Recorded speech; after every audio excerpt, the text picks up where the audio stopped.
তবু আমার কথা কেউ শুনবো নি।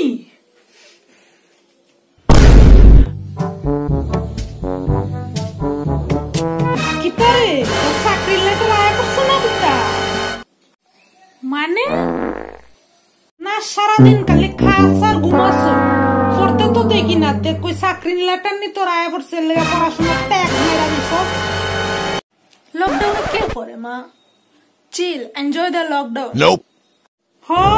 সিল মা লকডাউনটা খুললে সিল আকাশে উড়বো আর তোর কপালে হাগ্গা দিয়া যাইত অসিদ্ধ মাইয়া। এই তুমি যাও তো খালি আবুল তাবুল মাতবো। আমি আবুল তাবুল মাতি? ছলো ছলো নয়নে হাসি মাখা বদনে ছলো ছলো নয়নে। তোমার গীতে সারাদিন আমার মারা ছাড়া কোনো কাম নাই। আর তোর সারাদিন মোবাইল টিফাটিফি ছাড়া আর খাওয়া ঘুমানি ছাড়া কোনো কাম নাই। একটু খালি মোবাইলটা লইছি এটার লেগে এত কথা শোনাইতেছো জাহান্নামে যা আর কিচ্ছু কইতাম না, কিচ্ছু কইতাম না আমি।